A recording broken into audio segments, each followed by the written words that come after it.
Thanks for tuning in to Tax Strategy Digest, where we explore the fascinating world of finance.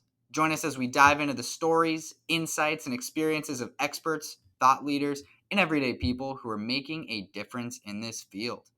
Through engaging conversations and thought provoking discussions, we'll take a deep dive into the latest research, trends, and innovations shaping finance. So sit back, relax, and get ready to learn something new on this journey here with us. Welcome to this episode of Tax Strategy Digest. Today, our guest is Reid Bennett.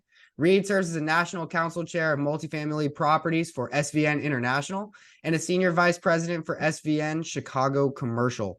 As a licensed managing broker, he focuses primarily on the sale of apartment communities across the Midwest and also teams up with members of his council to serve clients across the country in over 150 markets. Reid, thanks so much for joining me on the episode here today. Excited to have you. I appreciate you, Paul. Thanks for having me on. Yeah, definitely. So why don't you tell us some of your humble beginnings? How did you get started in real estate? I know that everyone has a little bit of a different path. So what did yours look like? Sure. Well, my path, I suppose. So I went to the University of Iowa, and one of my roommates, we ended up living in a house the last couple years of college. One of my roommates ended up buying a house for all of my other friends that did the victory lap, the fifth year of college. And he rented it out to all of our friends. They paid his mortgage. He ended up buying ultimately about 40 some homes in Iowa City, renting them out to students. Sold them, bought an apartment complex, and I was really interested in what he was doing while he was doing it. And he had given me some resources as to what he was following. And one of the small books that nobody ever talks about, Rich Dad Poor Dad, was what he had sent to me in 1998. Wow. And I had read that, and at that time I was actually he said it to me in 99 because I was running a personal training studio in the basement of the LaSalle Wacker building downtown Chicago. And a vast majority of my clients were either attorneys or in the real estate industry. And so I would sit there and, basically get paid by them. And all I would do is just, basically pick their brain the entire time and ask them and once there was one specific client that he kept coming down into the personal training sessions, every so often, every other week, and it would show me a commission check that he made, which was more than I made as a personal trainer, getting up at 4:30 in the morning to meet clients and getting home at 9 o'clock at night. More than I made in 2 years on commission checks. And I said, I mean, if this guy can do it, I need to figure out this business. And then that's when I started really diving into it in 2000, got my license in 2001. And actually ended up going with his firm. It was just kind of a dinosaur firm downtown Chicago, and started doing multifamily in 2001, and kind of haven't looked back from that. Nice. And did he let you kind of pick his brain, and did you use him as a mentor as you started out in the process? Absolutely. I mean, he would bring me to, he actually owned a number of buildings in Chicago, and he would bring me to his buildings. I mean, that first year of brokerage, many understand that you don't typically make any money, and I wasn't in a position where I couldn't make money. So, he would actually, I'd help him go do things down at his buildings. And I mean, the last time I worked at his buildings, I was clearing out one of his garages, and there were so many rat droppings all over the floor. I said, look, I got to figure out how to do brokerage as fast as possible, because this is not working out for me. But yeah, he helped me a lot, taught me a lot about, how and I just would listen to him and how he would talk to clients. And, one thing I learned from him was, as a building owner, he had a very different vantage point than the other brokers I heard in the office talking to owners and operators, because they knew exactly the boiler systems and what it took to, what kind of roof structure and really everything. He knew how to do it all. And so he would talk to the owners and operators from a different, we called it from the trenches. I mean, he was in the trenches, and he would talk to them as such. And so it was really nice to learn that from him. And so I really tried to learn early on, when I'm in the top of a building, looking at the parapet walls, looking at the different types of heating systems here in Chicago. It's very important and learning a lot about that, just so when I'm looking and talking to the owner saying, hey, I see you have an HB Smith boiler here, and circulating hot water, and it just all the buzzwords. I could never change one. If you gave me $1 million to change one out, I could never do that. But I Right. learned, kind of the building systems and structures from him definitely early on. That's awesome. And do you think that's part of the reason you've had that success? You've been able to utilize some of those buzzwords with property owners, and has that in transition given you some extra listings and things like that?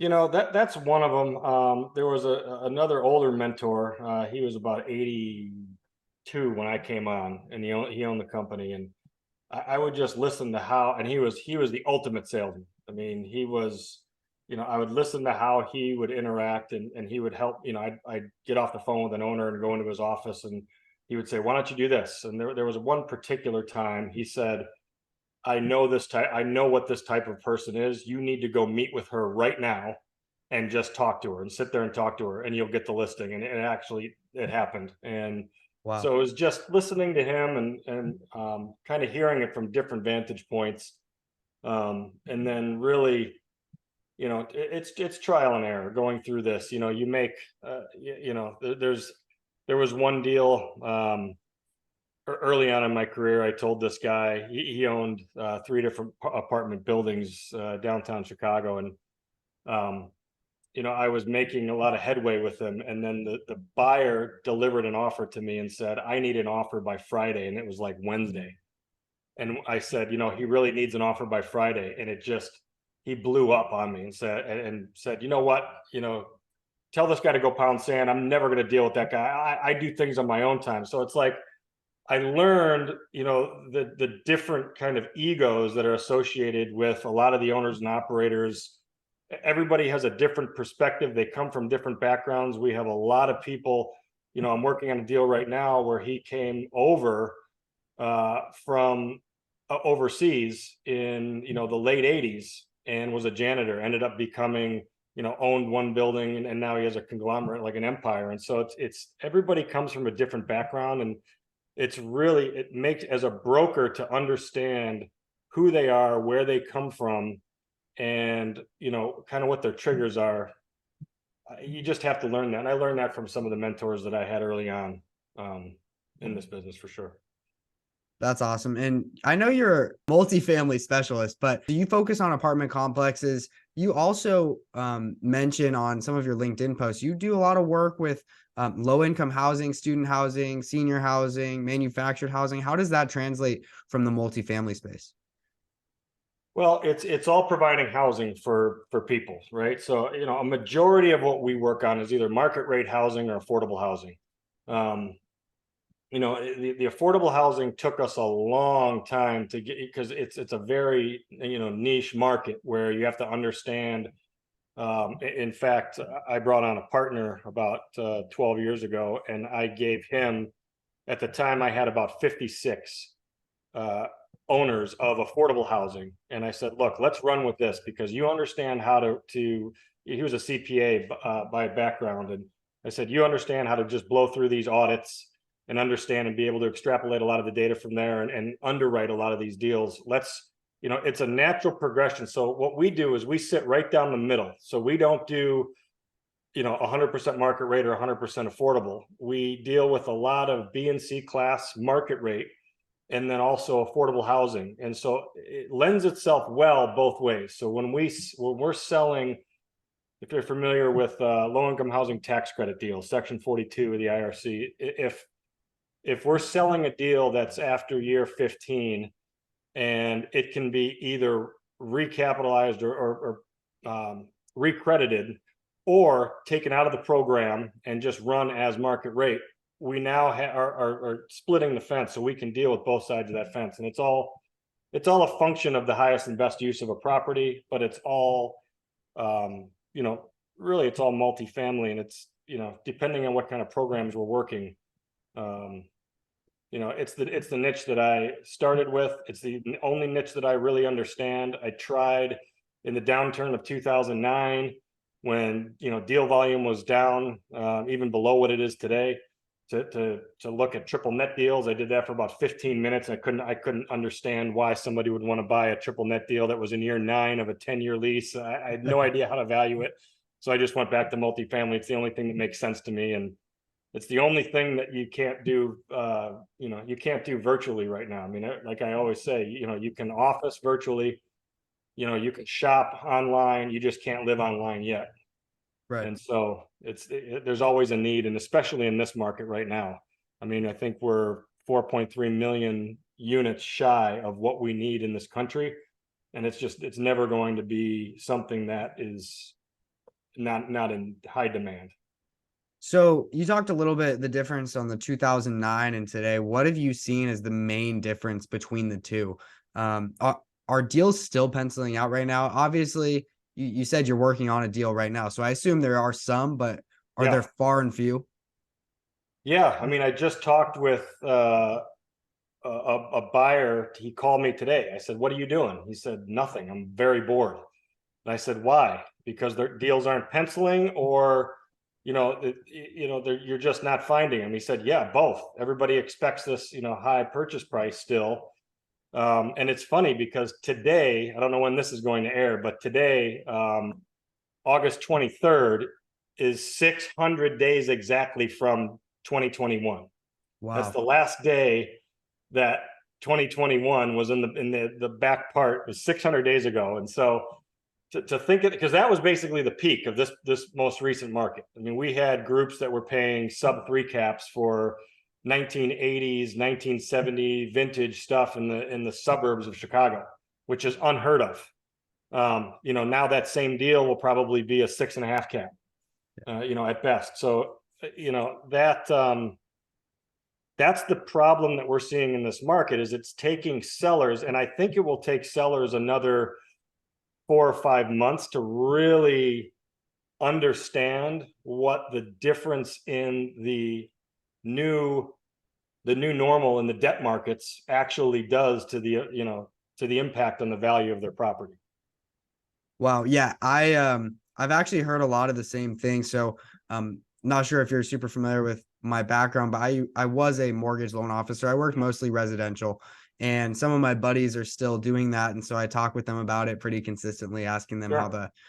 how their calls are going. And back when I was doing it, there was one day in particular, and I forget the exact day, but there was 3 rate shifts in the same day, and there was over 100 basis points in shifts. Yeah. So having a person call in the morning and trying to lock in their rate was interesting when they didn't lock in till 3 p.m. And I was Yeah. telling them that now they owe an extra $900 a month. Well, um but you also asked what the difference is between that. So, right. and you weren't in the business in 2008, right? I was 2007, not 8. I was not Okay, so my brother has been a mortgage broker for over 20 years, and he was in the business in the early 2000s, and leading up to 2006, 2007, 2008, he would be submitting what was called no doc loans, right? right. I mean, and I'll never forget the example he told me where he thought he was doing everything right and had the person submit all of their W-2 forms and all of their income verification forms, and he sent it to his head or managing director or whatever, and he said, "What are you doing? If you give me all of this, I have to go run all of this stuff, and I have to fill out a whole bunch of other forms that you verified their income." I mean, hearing that just makes gives me chills, because anybody that had a pulse, the difference between this market, and I'm talking specifically in multifamily. When I was in the business at the beginning of the 2000s, it was all condo conversions. So, and I truly believed, when I was 26 years old, I truly believed that there would be 0 apartment buildings left. Everything was going to be condo converted. That's how fast things were condo converting in Chicago. Wow. And the reason was no doc loans. Anybody that was paying $1,000 a month rent could go get a loan from a bank and buy a condo that was like $350,000, which was way better than the apartment they were renting, right? And a lot of them, a lot of these developers were even taking care of the first year of taxes. So these people had ridiculously low rates. they had ridiculously low taxes or no taxes, but then they would reset after that year. So by 2008, people started losing their jobs. They couldn't pay their mortgage, and that's when everything went to hell. And it was the the no doc loans that got and that also really affected multifamily Yeah. because all the owners were having a hard time keeping their buildings 85% occupied because all their tenants were, it was a mass exodus. The big difference between then and now is none of well, I shouldn't say none, very few of the apartment tenants are able to first qualify for a loan because it's very difficult to get funding right now. And then secondly, nobody is selling their house because that has a 2.5% or 3% interest rate. Right. So there's no inventory on the market. So you have these high prices in the home market plus a 7.5%, 8% loan. Right. That's why everybody is staying in apartments. And this is why I'm talking daily to apartment owners that are telling me I'm still raising rents $100 and nobody's leaving. And this is why. 100%. And I think another big downfall, because I remember when I was studying for my mortgage loan originator exam, and we had to learn all about the SAFE Act and reason for the crash and everything like that. And we were looking at, they were doing no doc loans, but not only was it a no doc loan, it was also an interest only loan.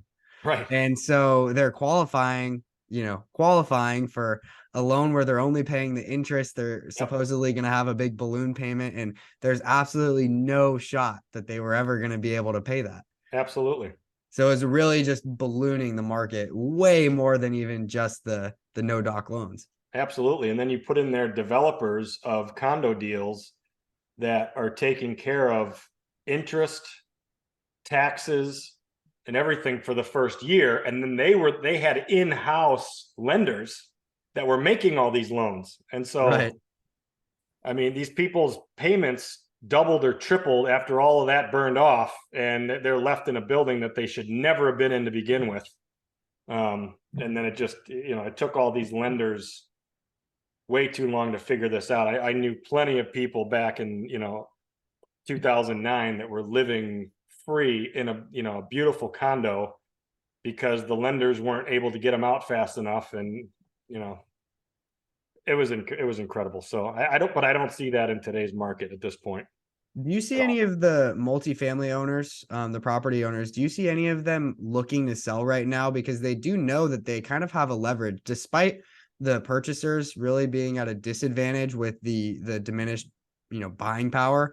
They really do have an advantage from the standpoint of they know they can get top dollar because there's really nothing else on the market. There's such a limited supply. So are you seeing that? And then are you also seeing an increase or uptick in seller financing so that they can maintain that same dollar amount that they are hoping for? Sure. So great question. I mean, right now, what we're seeing there, I believe there are three main types of buyers or sellers in this market. One, which we have currently right now, is somebody that had put on a fantastic loan in 2020, 2021, even 2022, that have enough LTV to make sense of a deal that they can sell that's an assumable loan. So, but those kind of deals, we had a lot of people that put on loans in 2019 or 2020, and they want a purchase price that equates to like a 50 or 55% LTV. It doesn't make any, it doesn't matter if you're getting a 2% loan. Nobody's coming in with, 60% down or 50% down or even 40% down to take on that loan. A lot of people are looking at the debt constant and what that equates to as well. So, there's, if you have a fantastic loan that can be assumable, you'll probably get a much better rate, obviously. If you have enough equity, like you said, and you're able to provide seller financing. One of the problems with seller financing is if they have a loan on the property, a majority of those loans have a due on sale clause. Right. And so it's tough to skirt that unless it doesn't, or unless you have, you own the building outright. Obviously, you can do it. We have a client right now we're working with that has a building free and clear. and he's considering doing a seller carry or articles of agreement. And what we're suggesting to him is, you have to make those articles of agreement so tight. Well, first of all, you want to have the buyer still give you a 25-30% down payment, so you have a nice cushion, and then have the terms and those articles of agreement so tight that you don't have to go through the foreclosure process should they stop paying you, Right. and be able to pull that property back. Oftentimes, you'll pull a property back that they've improved in order to try to raise rents, which isn't a bad scenario. There's one building in Chicago I've sold twice for the exact same owner, just because of that. Wow. It's the only time I've ever done that. So I mean, I sold it. He sold it on articles of agreement. It was right. It was right before the 2008, and so the building wasn't doing bad. The guy improved it. He put on all new decks, all new windows. He upgraded a bunch of the units, but then he ran into problems with the rest of his portfolio and was trying to use this to pay off everything. And then he said, look, to the seller, he said, I'm either going to milk this property or you're going to let me off, and let me off of my personal guarantee. And the seller said, fine, give me the keys back, because he knew exactly what he had done to it. He drove by the property all the time. So as soon as he got the keys back, he gave it right back to me and said, sell it again. So as long as you have in the articles of agreement an ease of, the whatever, a foreclosure process, so you don't even have to go through a foreclosure process to get it back. That's another key way to do it. And then the third seller right now will be, well, obviously, it could be a distress situation. We're not seeing a lot of those right now, just because of the multifamily metrics are such that operators are not having any kind of a distress unless they had a short-term bridge loan, or they have a loan that is maturing and their payments are going to double or triple. But the other thing is, there could be partnership disputes, death, disease, all sorts of things like that. We call them the 3Ds. So if you have those, there's always a seller in every single market. There just is. But just as far as deal volume, the deal volume is about 63% of what it was at the peak the last couple of years, which is, but it's starting to pick up a lot. I mean, we just put another deal under contract yesterday. We have a closing set for next Friday. And last month we closed 3 deals. So it's like and that's coming off of virtually nothing for the first half. Everybody was frozen and their hands were up. So, I think it's coming back. I think there's still a ton of capital chasing deals. And like you said, if you have the right product and the ability to sell that product at a reasonable price, you have a ton of eyeballs on that deal right now, just because none of the other deals are penciling out. The people that are just saying, if I get some ridiculous price, I'll sell. That's not happening. That was happening before. Yeah. Yeah. I think when people were taking a lot of that, cheap debt, it was easy because they had so much buying power. They were willing to take on a 3% loan. It's funny you say that. I had one buyer tell me, he's like, I can't afford not to buy this deal when my lender's giving me, 2.8% debt. He goes, I can't afford not to buy it. 100%. I guess you're right, man. So it's crazy. And the other thing too, I wanted to ask, have you had any situations where one of your clients did a seller financing deal? So, they were receiving those note payments from the buyer, and then they foreclosed whatever, and they had to get the property back, but they received it in far worse condition. I'm sure that is obviously a possibility. Has that happened in your experience? Oh, I'm sure it has happened. It has not happened with anything that I've worked on in the past, but it definitely has happened. And that's why when you're drafting up those articles of agreement for the seller carry, it has to be so tight. And it's best. It'd be the ideal situation if the current owner could continue the management of the property, or have his management team stay on. It's not often that would happen, but that would be the ideal situation. So what's going on. You can also have, put certain triggers on if vendors aren't getting paid. If there's a number of liens that are racked up on the property, you make sure you get that out quick and get it back quick. But yes, I'm sure it's happened. I mean, I've heard of it happening. And that would be, not an ideal situation for somebody that didn't get enough down. Because I've also heard about people that only took maybe 5 or 10% down, which is not nearly enough to pick up any cushion of, deferred maintenance that is left over when they hand it back to you. But if Totally. you have 30%, you have a nice little cushion where if you get it back and there's certain things that they didn't take care of, you can quickly get that back up to speed and where you were before you sold it. Totally. And I wanted to jump to something in your background. I know that you are one of the, I think it's 38 coaches for the Massimo Group. Am I Sure. saying that correct? Yep. Could you Possible. tell us about kind of how that came about, what you do, what your role is? Sure. So actually, Rod Santamassimo, when I first came aboard SVN, it was 2007, and he was actually one of the, I believe, the vice presidents or senior vice presidents or regional managers alongside the old president.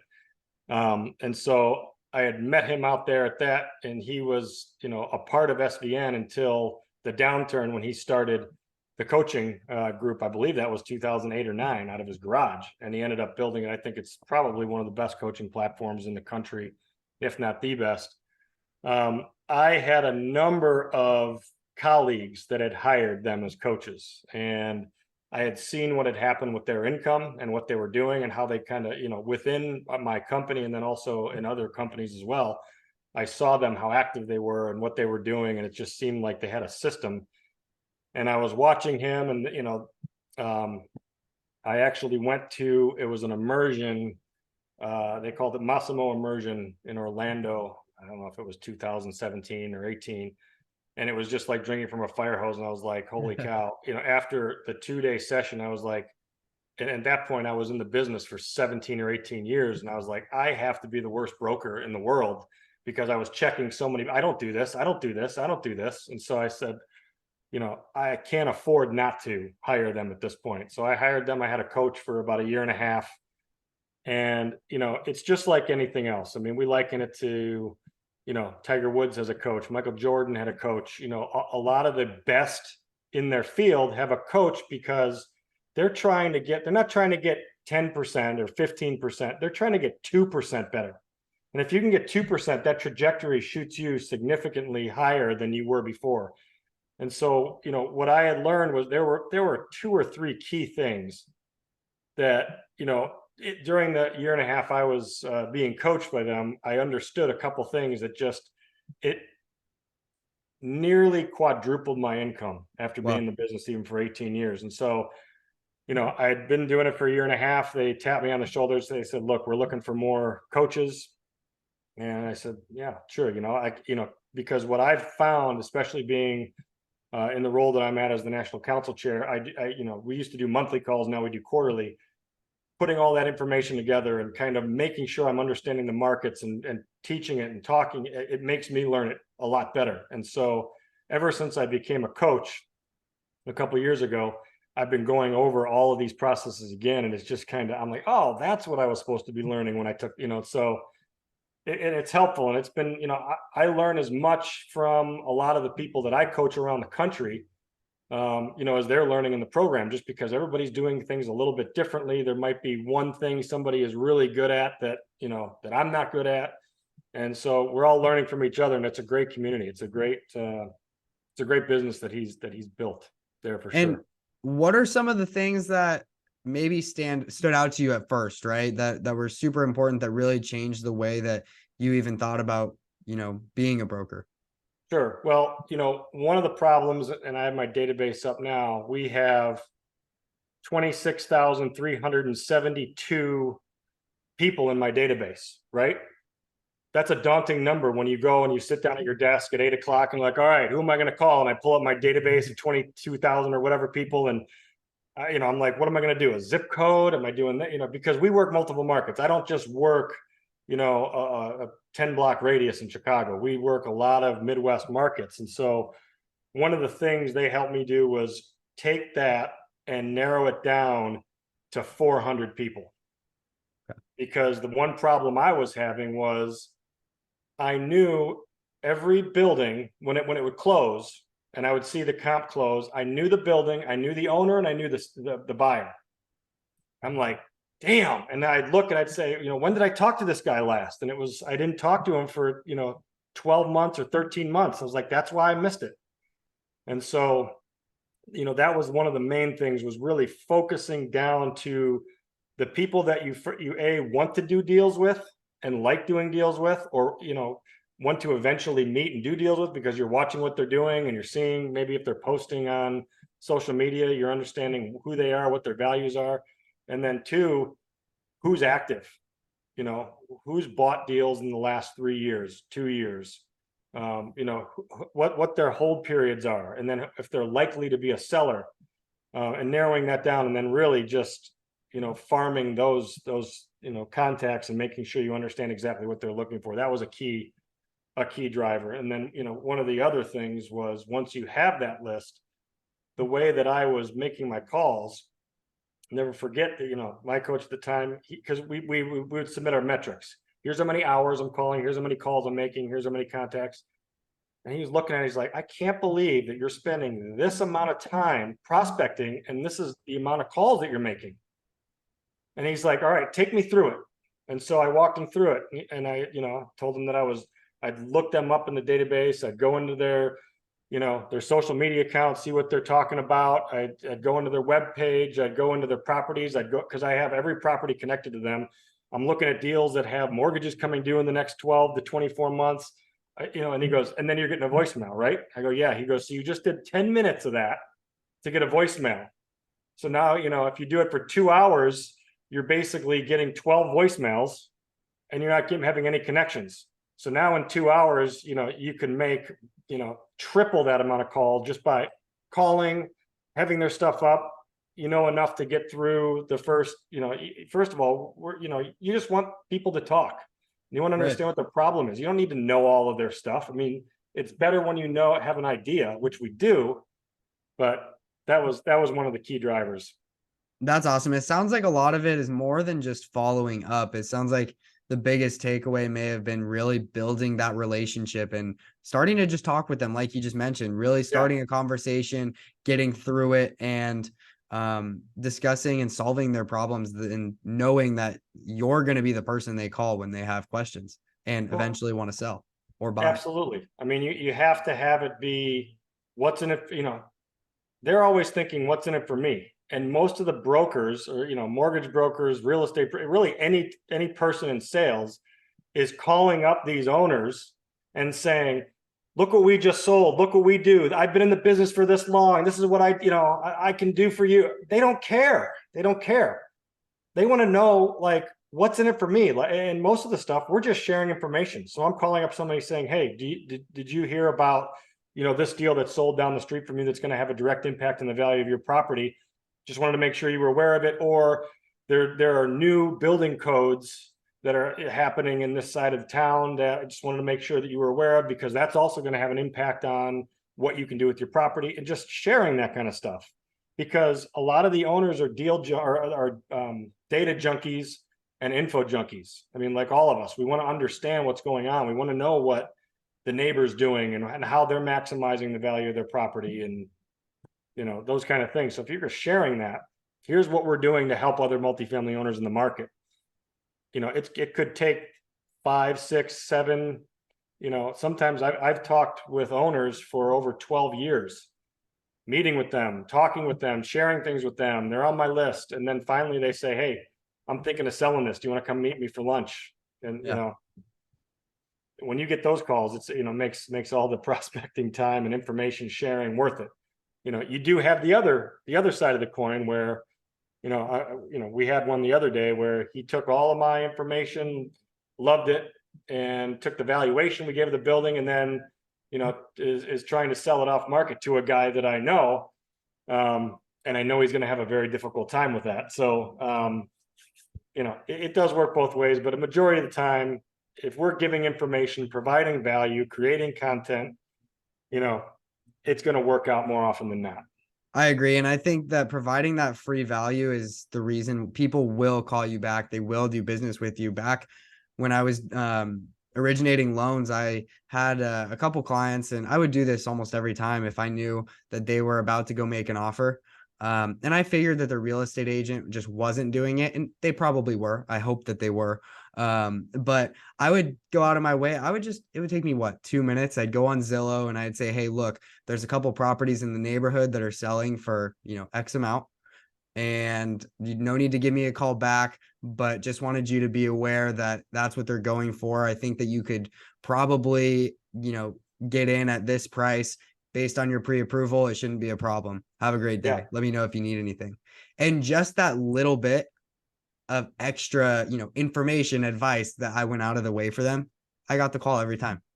Well, you also don't forget a key thing that you just said in that, which was there's no need to call me back, Right. because that right there takes like, we've been doing that for a little bit at the end too, where before it was like, hey, give me a call back, so that's obligating them. So that, when you hear that, even when I hear that, I'm like, or even worse, give me a call back. I'd just love to take, 15 minutes of your time. I mean, that's the worst Right. to ever leave. But if you're saying, hey, no need to call me back, just wanted to share this, more often than not, you're getting that call back.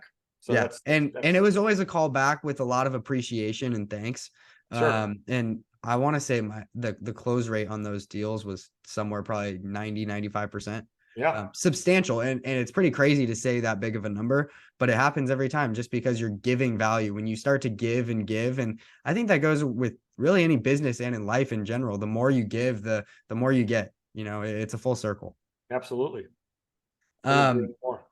Another big thing I always like to ask on these podcasts is, what do you define success as?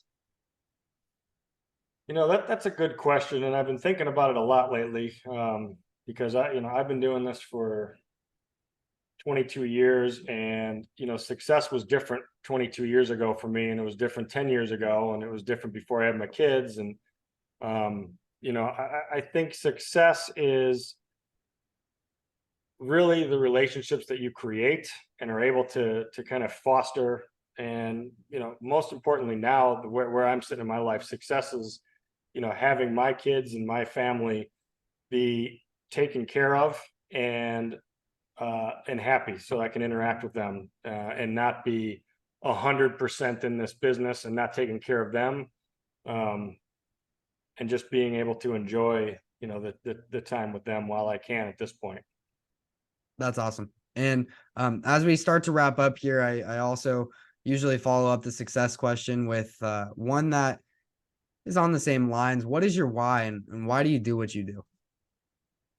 My why is basically the same thing that I attribute to this. What I'm doing this for the success side is, it's just my family now, and being able to enjoy the time, and um, you know the driver now is, I don't want to be at a point where I'm sitting there. I mean, I've never been in a career where I wasn't, 100% commission based. So I've never been in an area where it was, hey, can I take off early so I can coach my kids' baseball game? I've never been in that position. But I do this job so I can have that time, so I can, not be concerned with, if my wife wants to, buy a table for the hallway, and I'll be concerned with that. So think things like that, just so, you know. And the other thing is, there's nothing like this business from the brokerage standpoint in real estate, where you can learn so many different perspectives of real estate and understand exactly which direction you want to go in this business and why. I mean, brokers start in this business and end up doing a multitude of different things in the real estate space. I can tell that you love what you do. It sounds like in you're talking about cold calling and how you were, so excited to be talking about it. Most people hate cold calling. Yeah. No, I mean, look, I don't know how many people like it, but if you have the one thing, and it's very difficult, especially for the people that are just getting into the business, to understand about the numbers game. I mean, we're talking 95% plus of your calls are going to be no's, dead ends, nothing, maybe a few hangups here and there. But you have to understand that 5%, will make you significant amounts of money if you can get through that 95%. And that's where a lot of the people can't do it. And, I'll never forget a story that one of my mentors, John McDermott, was told me. because he used to manage a number of offices around the country for different firms. And he was in, I think, Irvine, California. And he had one junior that was working for, 9 months or 10 months, just pounding the phone, doing everything that he needed to do. He's at his desk. He's the last person on a Friday night, in the office in Irvine, can't, just deflated and depressed. And he thinks this is not going to work. He gets into the elevator, goes down to the parking garage, gets in his car, goes down to the gate, doesn't have the $10 to get out of the gate, goes back, and he's quitting. He's decided he's quitting. When he goes home, he's quitting. He's done. He's not coming back tomorrow or on Monday.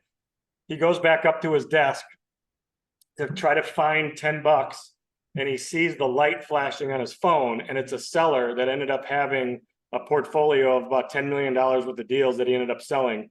And if he hadn't gone back, he never would have had that. So, usually brokers and people in this business quit probably 3 or 4 months before they're going to make it.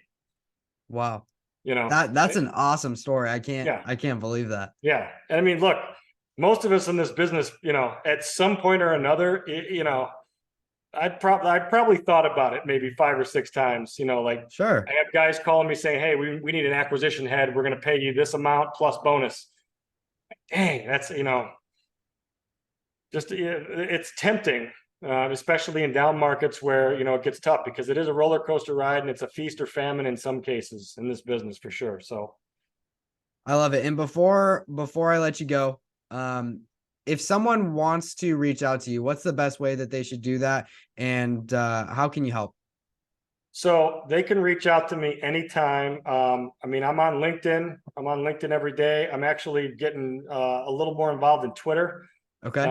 I never understood that, but I'm starting to understand that. So social media is fine. I can give you my email or cell phone. You can put it up in the notes, whatever you want to do. Yeah, whatever you want to. So my cell number is 773-251-7342.